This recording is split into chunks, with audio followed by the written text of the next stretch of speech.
Сәлем достар, 2025 жылы 100 переводтан туралы ақпаратты сіздерге кішкене бөлісіп кетейін. Яғни 2025 жылы декларация тапсырмасақ та аударымдар тексерілмейді деген білдіре ме?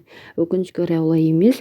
Декларациядан 4-ші кезеңде 250 декларация тапсыру керек болған 90% халық босатылғанмен, олар 2025 жылдың 1 қаңтарында жалпы халықтық декларациялауға кірген болып есептеледі.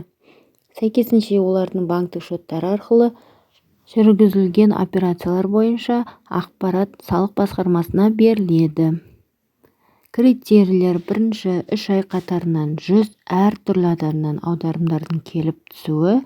Мысалы, ақпанда 104 адамнан аударым түскен, наурызда 125 адамнан, сәуірде 102 адамнан аударым түскен болса. Екінші, аударымдардың сомасы 3 МЗП, яғни 255 мыңнан көп болса, сізге бұл жайтты түсіндіруіңізді сұрап, салық басқармасынан хабарлама келеді.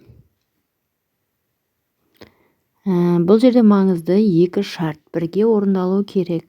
Тек 255 мың теңге түскен, бірақ ол 90 адамнан түскен болса, мысалы, ол үшін сіздерден сұрау болмайды. Сол сияқты 103 адамнан 100-200 теңгеден аударатын болса, жалпы сомасы 255 мыңға жетпеді.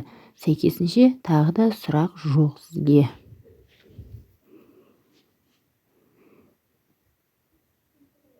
Менің ақпаратым пайдалы болып жатса, достарыңызбен бөлісіп қоюды ұмытпаңыздар.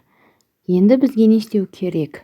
Жеке шоттарды кәсіпкерлік мақсатта пайдалануды қою керек. Посттерминал бар, QR бар. Заңды жолмен ғана қабылдаңыздар төлемді. Жеке шоттарыңызды ешкімге қолдануға бермеңіз. Қаржылық гигиенаны сақтау керек. Оңды-солды ИП-ны арендаға беру, кәсіби магазинді арендаға беру, карточкаңыз арқылы ақша шығарып беру деген сияқты әрекеттерді қою керек. Картаңызға түскен ақшаның кімнен, не үшін түскен түсіндіре алмасаңыз, 10% салық төлеуіңіз керек болады. Дүкенде, базарда картасын ашық жазып қойып, айына 100 переводтан аса қабылдап жүрген достарыңызға жіберіп қойыңыз.